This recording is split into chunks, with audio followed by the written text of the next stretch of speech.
పునరుద్ధానుడైన రోజు. ఈ ఈస్టర్ రోజున మనం తెలుసుకోవాల్సింది ఏంటి? అందరు చూడండి, ఈస్టర్ రోజున మనం తెలుసుకోవాల్సింది ఏంటి? ఈస్టర్ అంటే యేసుక్రీస్తు చనిపోయి తిరిగి లేచాడు. ఆయన లెగవడం వల్ల నీకేం వచ్చింది? ప్రయోజనం ఏంటి? యేసుక్రీస్తు చనిపోయి తిరిగి లేచాడు, దానివల్ల నీ ప్రయోజనం ఏంటి? అంతే. యేసుక్రీస్తు చనిపోయి తిరిగి లెగవడం వల్ల నీకు వచ్చేటువంటి ప్రయోజనం ఏంటి? చూడండి, కొన్ని మాటలు మనం చూద్దాం. అపోస్తలుల కార్యములు 17వ అధ్యాయం 32వ వచనం నుంచి 34వ వచనం వరకు. అపోస్తలుల కార్యములు 17వ అధ్యాయం మృతుల పునరుద్ధానం గురించి వారు విన్నప్పుడు కొందరు అపహాస్యము చేసేది, మరికొందరు దీని గురించి నీవు చెప్పునది ఇంకొకసారి విన్నుమని చెప్పింది. కొందరేమే మృతుల పునరుద్ధానం అంటే చనిపోయిన వాడు తిరిగి లేచాడు, అలాగా యేసుక్రీస్తునందు విశ్వాసం ఉంచితే నువ్వు కూడా చనిపోయినా కానీ మళ్ళీ తిరిగి లేస్తావు అని చెప్తే కొందరు ఎగతాళి చేశారు. కొందరేమే ఆ మాటని నమ్మి విశ్వసించి దేవుని నమ్ముకున్నారు.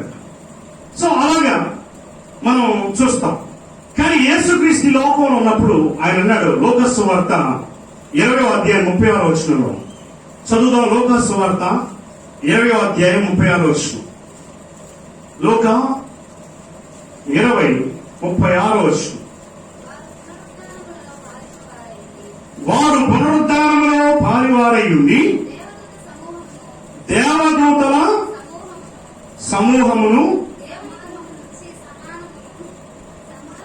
వారు దేవదూతల సమానులను దేవుని కుమారులై ఉందురు గనుక వారికను చావనే చావరడు. హల్లెలూయా. సో మనం ఎలా ఉంటామంట? వారు పునరుద్ధానములో పాలువారై ఉండి, అంటే ఫుట్ నోట్ లో రాశారు చూడండి, పునరుద్ధానపు కుమారులై ఉండి దేవదూత సమానులను దేవుని కుమారులై ఉందురు గనుక వారికను చావనే. సో పునరుద్ధానం వల్ల మనం యేసుక్రీస్తుని విశ్వసించడం వల్ల మనం ఎలా అవుతామంటే మరణం లేని వారిగా అవుతాం. హల్లెలూయా. అంతేకాదు, కొరింథీయులకు రాసిన 2వ పత్రిక 15వ అధ్యాయం 2 Corinthians chapter 15 15వ అధ్యాయం 2 కొరింథీ 15 లేదు, అక్కడైతే 1 కొరింథీ 15వ అధ్యాయం 12వ వచనం. 1 Corinthians chapter 15:12. క్రీస్తు మృతుల్లో నుండి లేపబడి ఉన్నాడని ప్రకటింపబడుచుండగా మీలో కొందరు మృతుల పునరుద్ధానం లేదని ఎట్లు చెప్పుకొనుచున్నారు? మృతుల పునరుద్ధానం లేని ఎడల క్రీస్తు కూడా లేపబడి ఉండలేదు. మరియు క్రీస్తు లేపబడి ఉండని ఎడల మేము చేయు ప్రకటన వ్యర్థమే, మీ విశ్వాసం వ్యర్థమే. అర్థమైందా? మన దేవుని ఎందుకు నమ్ముకున్నాము అంటే ఏదో ఆపదలో సహాయం చేయడానికో, బాగలేకపోతే రోగాలు తగ్గించుకోవడం కోసం కాదు. ప్రాముఖ్యంగా యేసుక్రీస్తుని ఎందుకు నమ్ముకోవాలంటే ఆయన్ని మనం నమ్మి విశ్వసిస్తే చనిపోయిన తర్వాత మళ్ళీ మనం తిరిగి బ్రతుకుతాం. అప్పుడు ఈ శరీరం మళ్ళీ ఇంక చనిపోదు. మహిమ దేహాన్ని మనం కలిగి యుగ యుగాలు దేవునితో మనం ఉంటాం. అందుకోసం మనం దేవుని నమ్ముకున్నాం. ఇక్కడ అపోస్తలుడైన పౌలు ఏమంటున్నాడంటే మృతుల పునరుద్ధానం లేదని కొంతమంది చెప్పుకుంటున్నారు, కానీ మృతుల పునరుద్ధానం లేదని చెప్పిన ఎడల మనం క్రీస్తు లేపబడినట, క్రీస్తు లేపబడినట వ్యర్థమే, ఆయన లేకపోవటం వ్యర్థమే, ఆయన నమ్మడం వ్యర్థమే, మన భక్తి వ్యర్థమే, మన విశ్వాసం వ్యర్థమే. కానీ మనం ఏం నమ్మాలి అంటే యేసుక్రీస్తు చనిపోయి తిరిగి లేచాడని మనం నమ్మాలి. హల్లెలూయా. ఈ రోజు ఉదయం కొత్తపట్నంలో కొంతమందికి బాప్తిస్మం ఇవ్వడం జరిగింది. ఆ బాప్తిస్మం ఇచ్చేటప్పుడు నేను కొంతమంది ప్రశ్నలు అడుగుతాం కదా, అప్పుడు అడిగాను, ఏమని? యేసుక్రీస్తు నీ కొరకు మరణించడని నువ్వు నమ్ముతున్నావా అని. అవును నమ్ముతున్నాను. మరి యేసుక్రీస్తు నీ కోసం చనిపోయి 3వ రోజున తిరిగి లేచాడని నువ్వు నమ్ముతున్నావా అని. అవును. మరి నువ్వు విశ్వసిస్తే నువ్వు చనిపోయినా గానీ మళ్ళీ తిరిగి లేస్తావని నువ్వు నమ్ముతున్నావా అంటే అవును నమ్ముతున్నాను. సో బాప్తిస్మం ఏముంటది? బాప్తిస్మలో 2 ఉంటాయి. గుడ్ ఫ్రైడే, ఈస్టర్ 2 ఉంటాయి. గుడ్ ఫ్రైడే అంటే ఏంది? యేసుక్రీస్తుని సిలువ వేయటం. అర్థమైందా? సిలువ వేసిన తర్వాత ఏం చేస్తారు? సమాధి చేస్తారు. బాప్తిస్మం ఇచ్చినప్పుడు ఇలా ఉన్న వ్యక్తిని మనం ఇలా పడుకోబెట్టి నీళ్ళలో సమాధి కార్యక్రమం చేసి మళ్ళీ తిరిగి లేచిన అనుభవం, పునరుద్ధానపు అనుభవం. అంటే అంటే ఆ నీళ్ళలో నుంచి మనం తిరిగి లేపినప్పుడు పునరుద్ధానపు యొక్క అనుభవం. 2 అనుభవాలు దానిలో ఉన్నాయి. అంటే పాతి పెట్టబడిన అనుభవం, మరలా తిరిగి లేపబడినటువంటి అనుభవం. అంటే పాపం విషయంలో చనిపోయినటువంటి స్థితి, నీతి విషయంలో తిరిగి లేచినటువంటి స్థితి. హల్లెలూయా. సో ఈ అనుభవాలు మనం చూస్తాం. యేసుక్రీస్తు చనిపోయి తిరిగి లేచాడు. బైబిల్లో యేసుక్రీస్తు కంటే ముందుగా చనిపోయి తిరిగి లేచిన వారు లేరా? ఉన్నారా? లేరా? లేదు. ఎంతమంది లేరు? ఎంతమంది ఉన్నారు? ఎవరు? లాజర్ చనిపోయి తిరిగి లేచాడు. మరి యేసుక్రీస్తుకి లాజర్కి ఉన్న తేడా ఏంటి?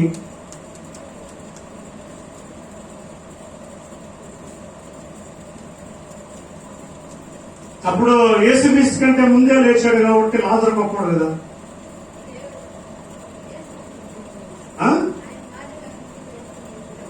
ఏదో యేసు ప్రభువే లేపాడు. సరే, ఎవరు లేచినా ముందు లేచాడు కదా మరణంలో నుంచి. మరి లాజరు కూడా లేచాడుగా. ఏంది తేడా? యేసుక్రీస్తుకి ఆయనకి ఉన్న తేడా ఏంటి?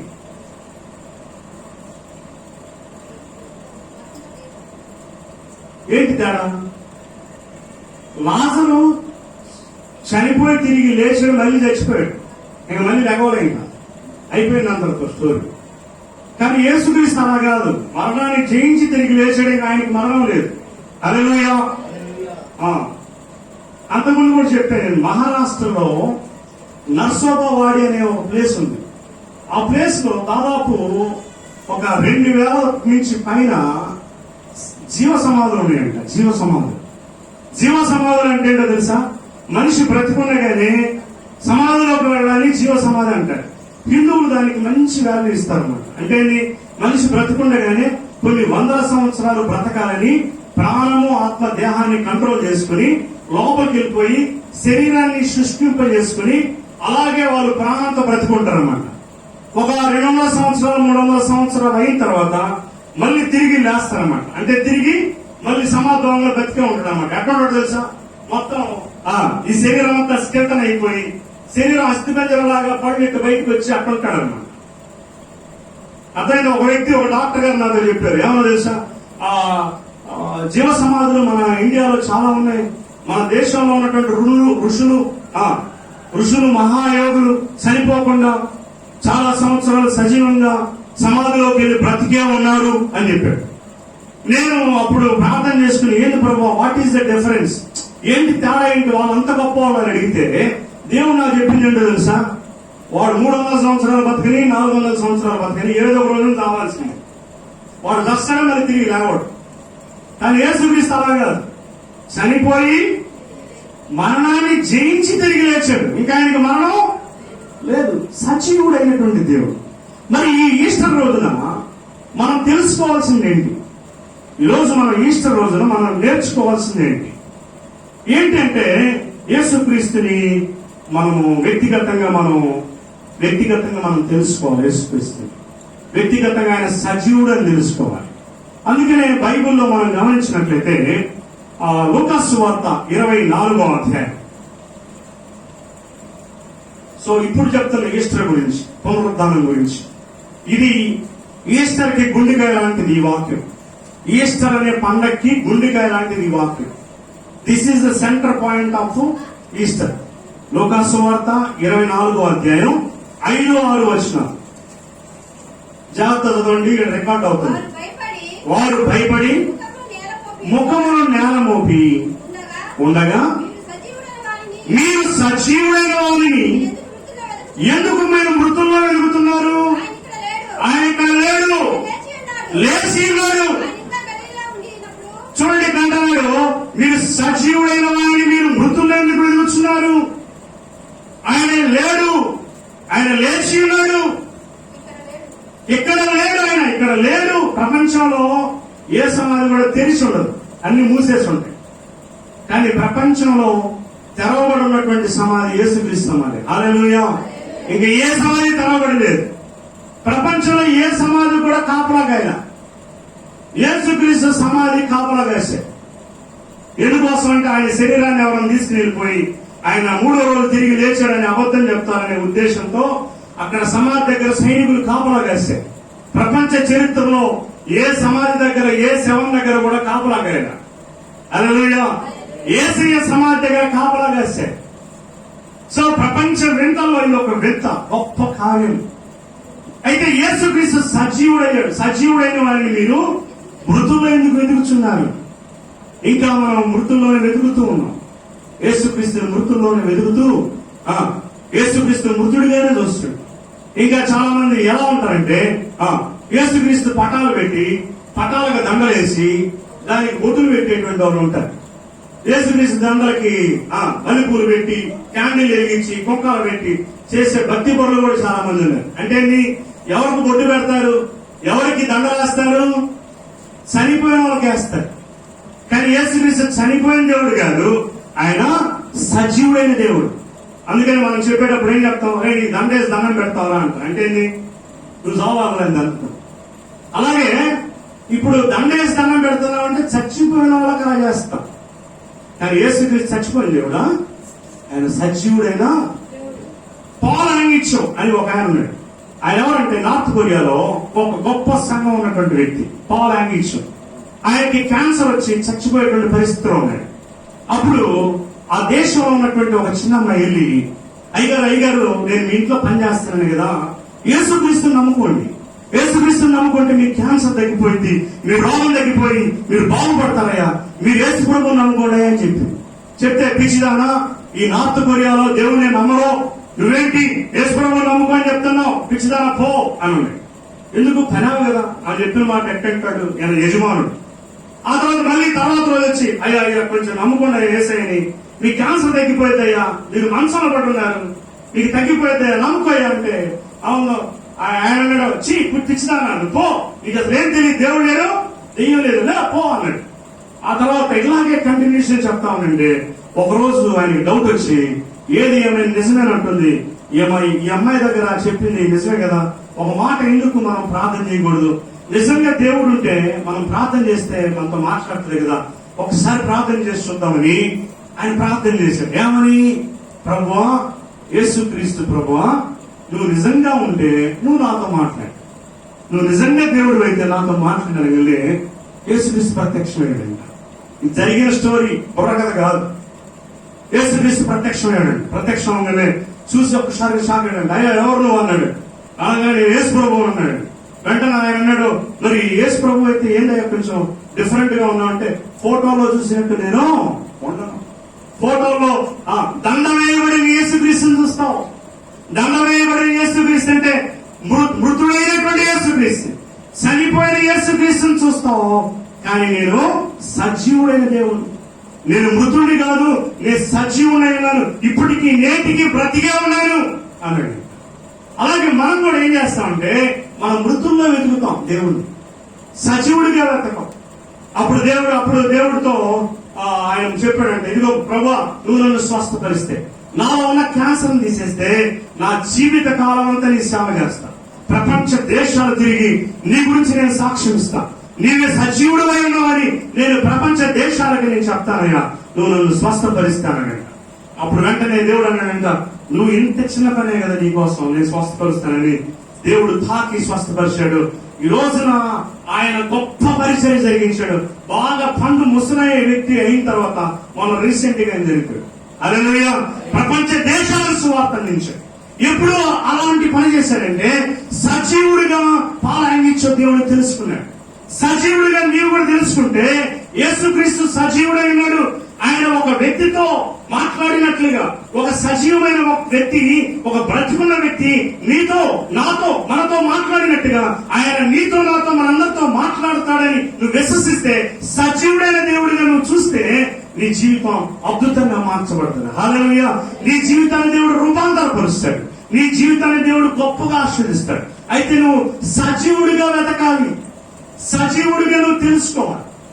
ఆ రోజు క్యాన్సర్ ని తగ్గించినటువంటి దేవుడు నీ క్యాన్సర్ తగ్గించిన మరేమంటా తెలుసా? ఆ దేవుడు క్యాన్సర్ ని తగ్గిస్తానే, ఆయన అంటే నువ్వు ఇంకా ఎక్కడ వెతుకుతున్నావు? మృతుల్లో వెతుకుతున్నావు. దేవుడు చాతగాని వ్యక్తిగా నువ్వు చూస్తున్నావు. దేవుడు అన్నాడు, నమ్ముట నీ వల్లైతే నమ్మువానికి సమస్తము సాధ్యమే. సమస్తము సాధ్యమన్న దేవుడి దగ్గర సమస్తము సాధ్యమే. ఎందుకంటే ఆయన సజీవుడైన దేవుడు, ఆయనకు అసాధ్యమైనట్టు ఏది లేదు. సజీవుడైన దేవుడు కనుక నువ్వు సజీవంగా ఆయన ఎరిగితే, ఆయన తెలుసుకుంటే నీ జీవితం అవ్వని పనులు కూడా అవుతాయి. ఇక అసాధ్యం, ఈ పని జరగదు, ఈ పని అవదు, నీకు అసాధ్యం అన్నటువంటి కార్యాలను సైతం సుసాధ్యాలు చేస్తాడు. ఎప్పుడంటే నువ్వు ఆయన సజీవుడని గుర్తిస్తే. నా దేవుడు సజీవుడు, నా కోసం ఏదైనా చేస్తాడని నువ్వు నమ్మి విశ్వసిస్తే నీ కోసం ఏదైనా చేస్తాడు. హల్లెలూయా. బైబిల్లో ఒక వ్యక్తి ఉన్నాడు, సందేహిస్తూ ఉన్నటువంటి వ్యక్తి. చూద్దాం, యోహాను సువార్త 20వ అధ్యాయంలో 24వ యోహాను సువార్త 20వ అధ్యాయం 24వ వచనం నుంచి చదువుదాం. ఇక్కడ మనకి తోమా కనపడతాడు. చదువుదాం 24వ వచనం. యోహాను సువార్త 20వ అధ్యాయం 24వ వచనం. 24 చదవండి. యేసు వచ్చినప్పుడు 12 మందిలో ఒకడైన దిదుమ అనబడిన తోమ వారితో లేకపోయేను. ఈ రోజున కొంతమంది లేదు, అదన్నా ఎక్కడికెక్కడికో వెళ్ళిపోతారు, ఏదో పనులు ఏమంటారు. ఒకడు గాలికి ప్రయాసపడినట్లుగా ప్రయాసపడతారంటే తోమ లేడంట.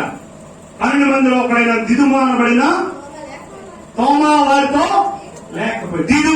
డిడుమస్ అంటే డ్యూయల్ అని అర్థం, అంటే 2 రకాల మనస్తత్వాలు కలిగిన. అందుకని ఆయన మన భారతదేశానికి వచ్చి సువార్త చేసి, ఆయన పేరే డౌట్ఫుల్ థామస్. ఏం పేరు? సందేహించే తోమ. అందుకని మన భారతదేశంలో కూడా అంత సందేహం ఎక్కువ అన్నమాట. దేవుడు చేస్తాడయ్యా, దేవుడు చేస్తాడంటావా? మరి ప్రార్థనకి ఎందుకు వెళ్ళావా నువ్వు? దేవుడు చేస్తాడని డౌట్ లేదు నీకు. అయితంటావన్నా, దేవుడు అయితంటావా అంటే మరి అయితని వచ్చావు, మరి ఇంకా ఎందుకు నీకు డౌట్? దేవుడికి అసాధ్యమైంది ఏది లేదు కదా. సో ఈ తోమ కూడా యేసుక్రీస్తు అందరికి కనబడినప్పుడు ఏం లేడంట. ఆ తర్వాత ఏం జరిగింది? కనుక తక్కిన శిష్యులు మేము ప్రభువును చూచితమని అతనితో చెప్పగా, అతడు నేను ఆయన చేతుల్లో మేకులు గుర్తులు చూసి నా వేలు ఆ మేకులు గుర్తులో పెట్టి తిప్పి చూస్తే గాని నేను నమ్మను అని వారితో చెప్పి, అలా చూస్తే గాని నమ్మను ఉండాలా?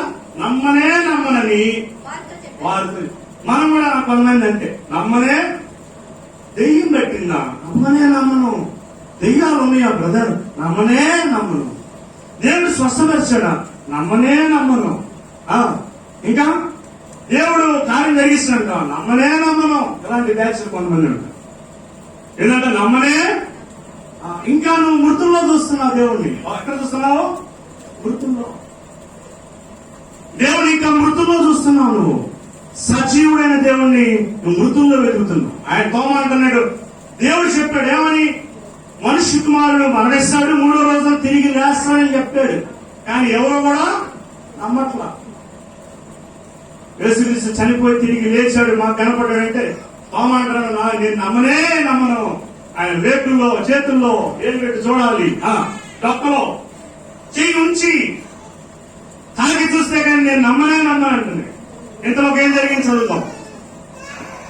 సమ్మర్ రీడి చదువుతున్న తర్వాత 8 దినములైన తర్వాత శిష్యులు మరలా లోపల ఉన్నప్పుడు తోమ వారితో కూడా ఉండెను. తలుపులు మూయబడి ఉండగా యేసు వచ్చి, హల్లెలూయా. ఎలా వచ్చాడంటే యేసు? ఎలా వచ్చాడు? మనకి ఎలా వచ్చాడు? తలుపులన్నీ మూసున్నాయి అంట. రూమ్ మొత్తం క్లోజ్ చేసింది. సడన్ గా వచ్చాడు బాబు. మనం కూడా అంతే. రేపు చనిపోయి తిరిగి లేచిన తర్వాత ఈ గోడలు కూడా అర్థం కాదు, గోడలో కూడా వెళ్ళిపోతాం చెయ్యని. తలుపులు మూసిన మధ్యలో ప్రత్యక్షమై సమాధానము కలుగును గాక అన్నాడు. హల్లెలూయా. సమాధానం కలుగును గాక అని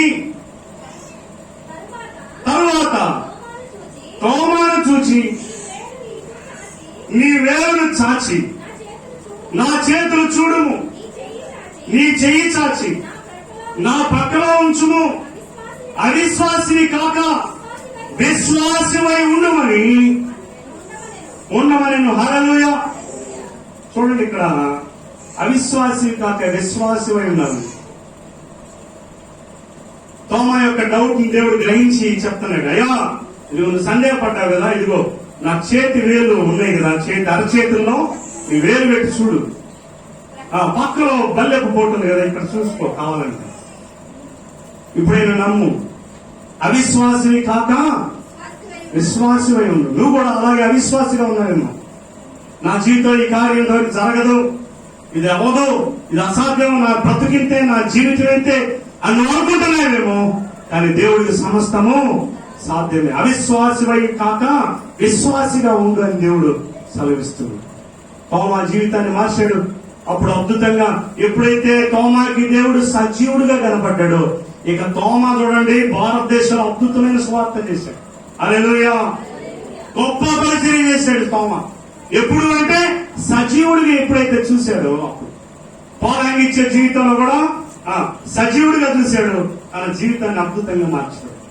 అలాగే తోమా జీవితంలో సజీవుడిగా యేసుక్రీస్తుని చూశాడు, అద్భుతంగా తన జీవితం మార్చాడు. ఇంకొంతమందిని చూద్దాం. లూకాసు వార్త 24వ అధ్యాయం 13వ వచనం నుంచి 35వ వచనం వరకు.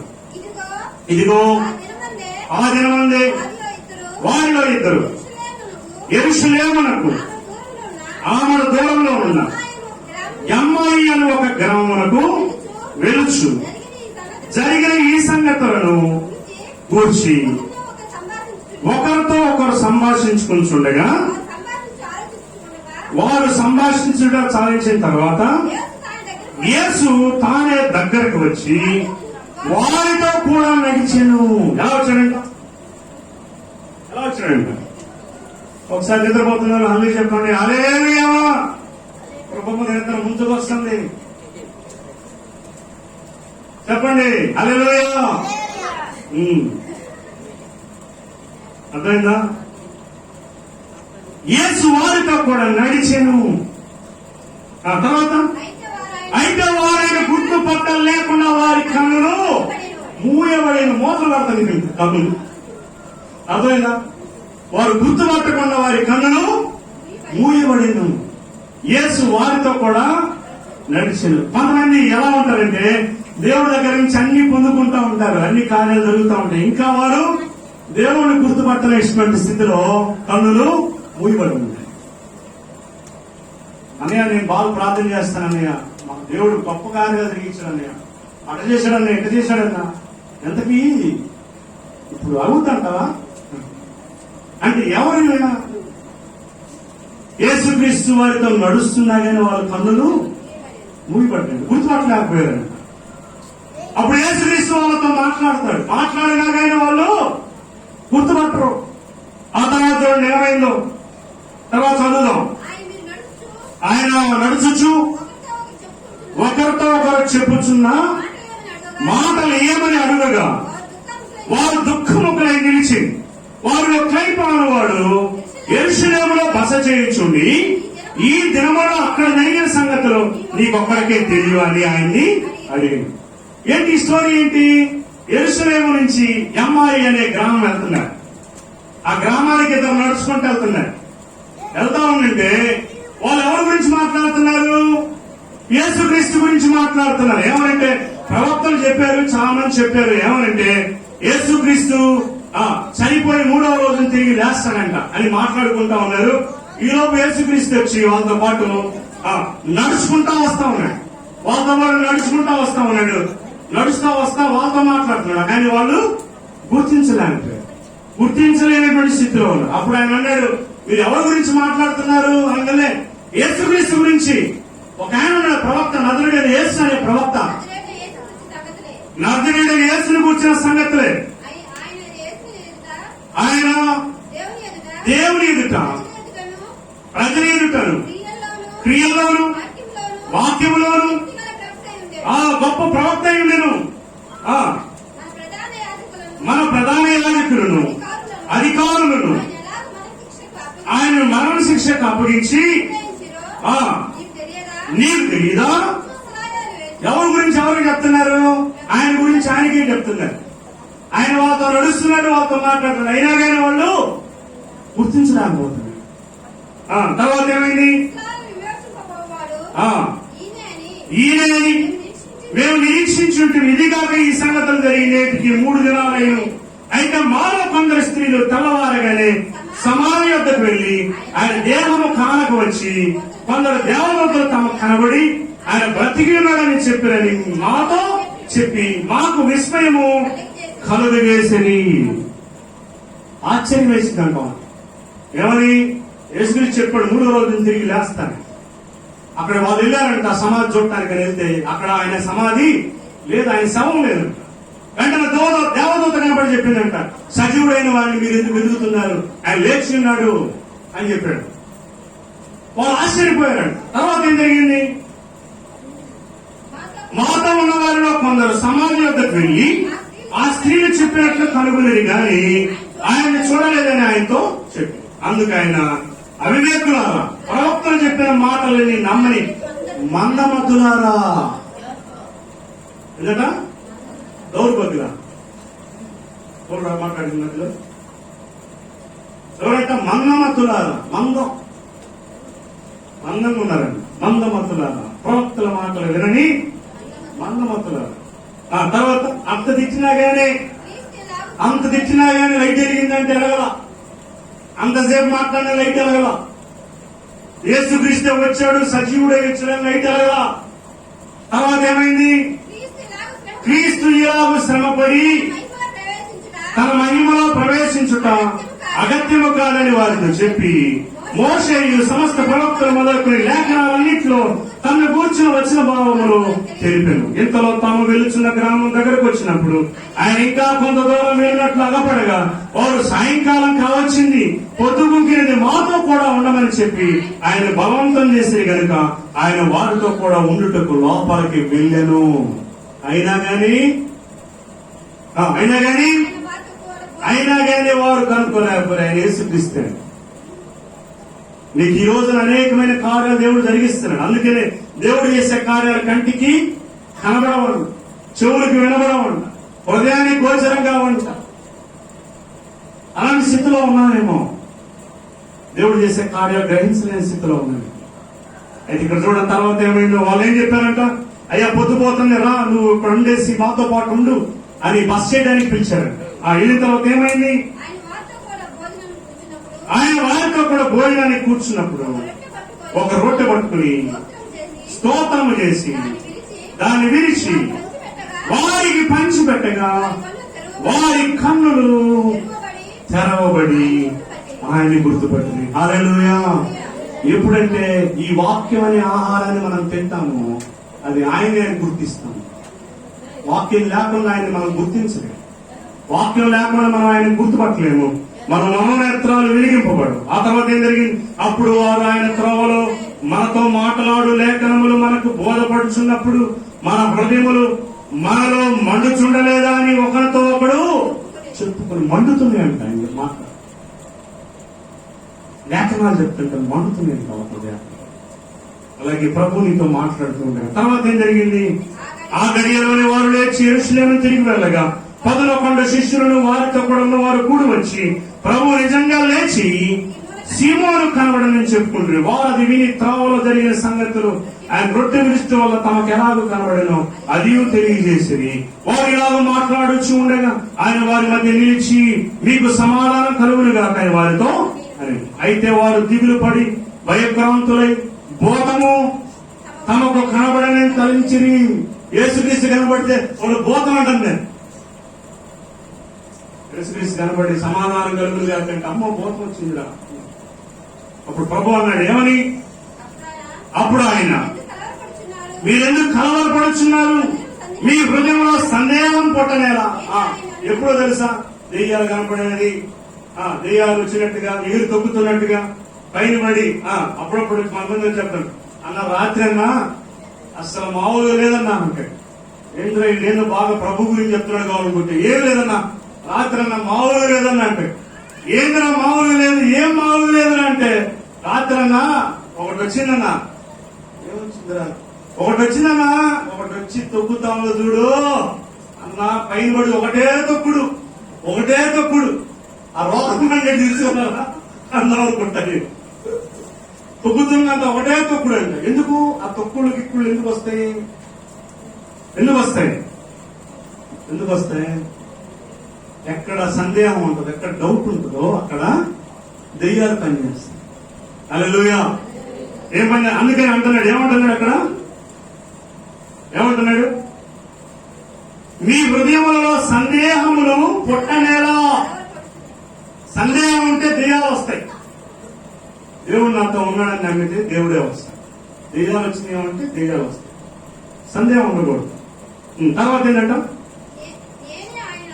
నేనే ఆయన అనుటకు నా చేతులను నా కాళ్ళను చూడుడి, నన్ను పట్టుకుని చూడండి, నాకున్నట్టుగా మీరు చూచుచున్న ఎముకలను మాంసములను భూతముల కొండవని చెప్పి యేసుక్రీస్తే చెప్పాడు. దెయ్యాలకి ఏముండవట? మాంసం, ఇంకా ఎముకలు. అంటే ఏం దాని అర్థం? మనుషుల్లాగా ఉంటారు వాళ్ళే, అది ఆత్మలు, కంటికి కనబడం. మల్లెపూలు వేసుకుని అంటుంది, మా ఆయనకి కనబడింది అంటన్నా, మల్లెపూలు పెట్టుకుని ఉయ్యాలు అవుతుందంట. ఏంటంట? మల్లెపూలు పెట్టుకుని ఉయ్యాలు అవుతుంది. నువ్వేనంట ఊపింది. ఇంకొకడు అంటాడు, ఏమని అన్న అర్ధరాత్రి గజ్జలు కళ్ళు కళ్ళు కళ్ళు అంటానే అంట. ఏమంటని? ఏమంటని? దెయ్యాల సీరియల్, దెయ్యాల సినిమాలతో గల్లు గల్లు మనకు ఇంకేమంటాయి? అవి చూసి వాటిని ఊహించుకుంటా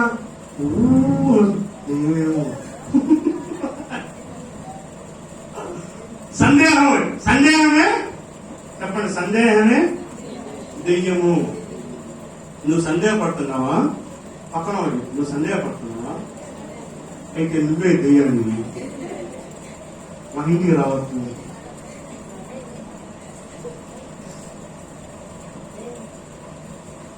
ఎందుకు రానందరం చెప్పావా? నువ్వు సందేహపడుతున్నావా? అయితే నువ్వే దెయ్యాన్ని. మా ఇంటికి రావచ్చు. సందేహం ఎలా? దేశాల నుంచి దెయ్యం సినిమాలు, దెయ్యాల సీరియళ్ళు అవి చూస్తే దెయ్యాలు వచ్చి పట్టుకుంటాయి. అర్థమైందా? ఒక అమ్మాయి ఉంది, ఆ అమ్మాయి ఎప్పుడు చూసినా కానీ దెయ్యాల సీరియళ్ళు, దెయ్యాల సినిమాలు వస్తా ఉండేది. సడన్గా ఒక రోజు ఏమైందంటే భయపడిపోతా, రూమ్ లో నుంచి బయట రావుతుందంట. ఏంటి ఏంటి ఏంటి అని చెప్పాను. పాస్ గారు తీసుకుని ప్రార్థన చేస్తే ఒక ఈవిల్ స్పిరిట్, ఆ దెయ్యాల సినిమాలు చూసే వాటిలో ఉన్న ఒక దెయ్యం ఆయన మీద దూరింది. ఎందుకు? చూసి చూసి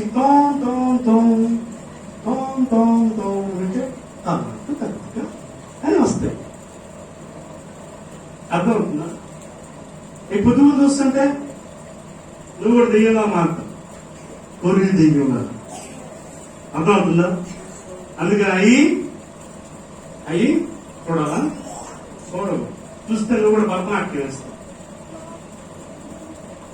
అర్థమైందా? అప్పుడు నేను వచ్చి ప్రార్థన చేయాలి. అప్పుడు నేను కథక్కలే ఇచ్చాను విషయం. భరతనాట్యం కాస్త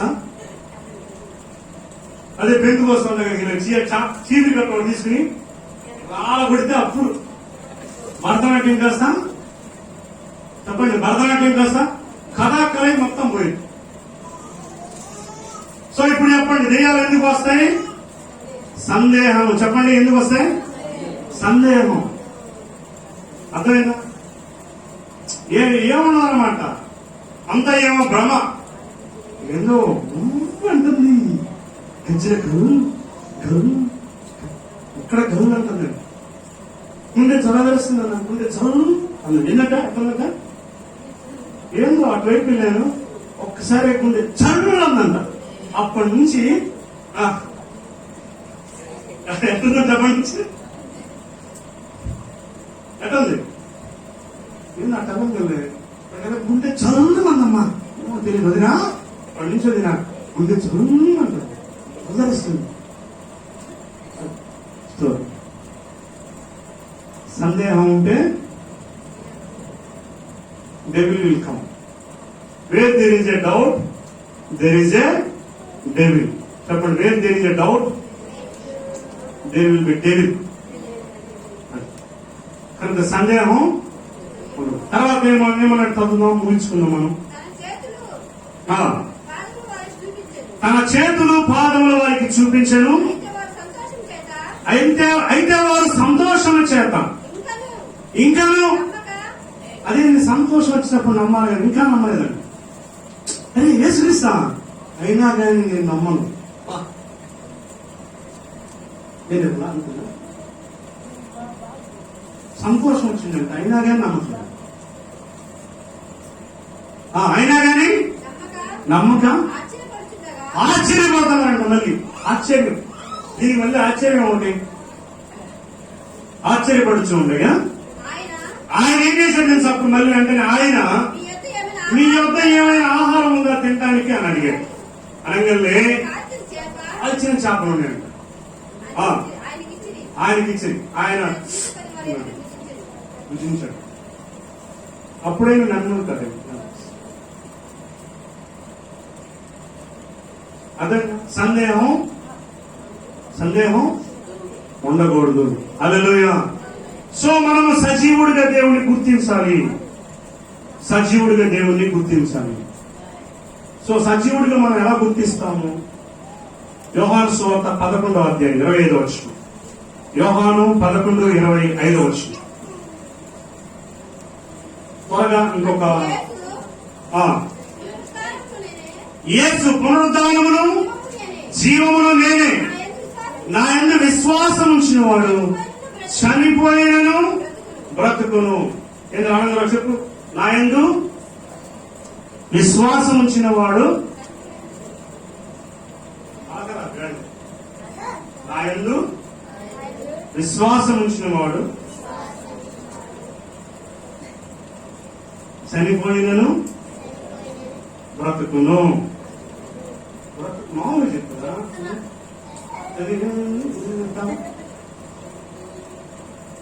చనిపోయినాను.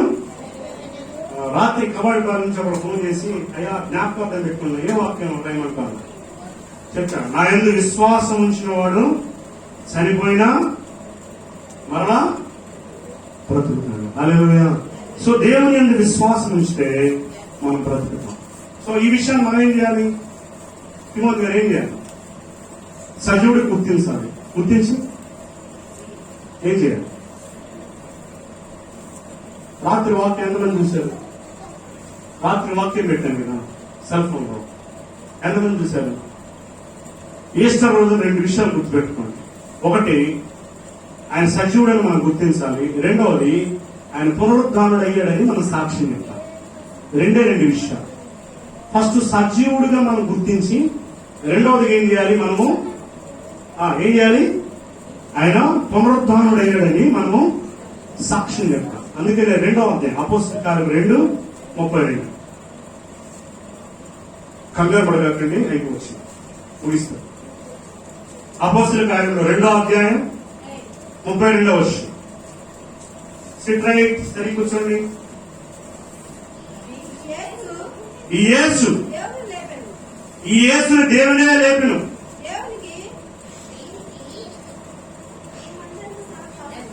దీనికి మేమందరము సాక్షులము. మనం ఎవరివి? దీనికి ఆయన పునరుద్ధానుడు అయ్యాడని మనం సాక్ష్యం చెప్పడానికి దేవుడు మనల్ని పిలిచాడు. అపోస్తలుల కార్యం 1వ అధ్యాయం 22వ వచనం. 1వ అధ్యాయం 22వ వచనం.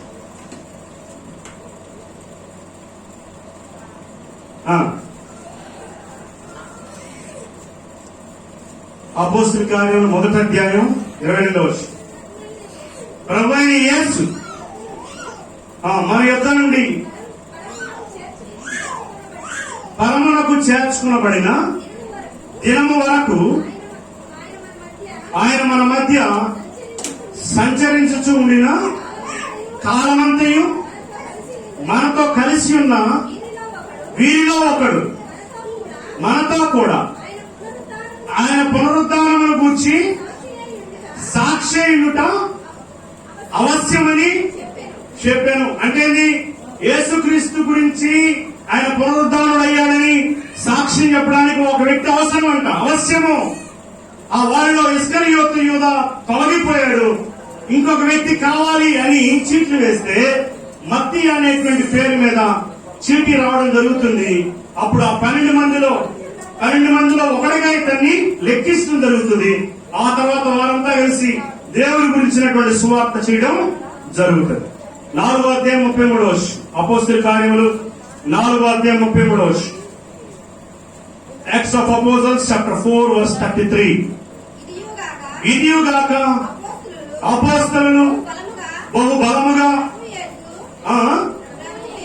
ప్రభు అయిన యేసు పునరుద్ధానము గురించి సాక్ష్యం ఇచ్చిరి. హల్లెలూయా. వాళ్ళు బలంగా ప్రకటించారంట. యేసుక్రీస్తు పునరుద్ధానుడయ్యాడు, సజీవుడై లేచాడని సాక్ష్యం ఇచ్చారు. ఎలా ఇచ్చారు? అపోస్తలుల కార్యములు 1వ అధ్యాయం 8వ వచనం చదువుదాం. అపోస్తలుల కార్యములు 1వ అధ్యాయం 8వ వచనం. అయినను పరిశుద్ధాత్మ మీ మీదకి వచ్చినప్పుడు మీరు శక్తి నొందుదురు కనుక యెరూషలేములోను యూదయలోను సమరయలోను భూమి గంధముల వరకు నాకు సాక్షులైందురని వారితో చెప్పాను. హల్లెలూయా.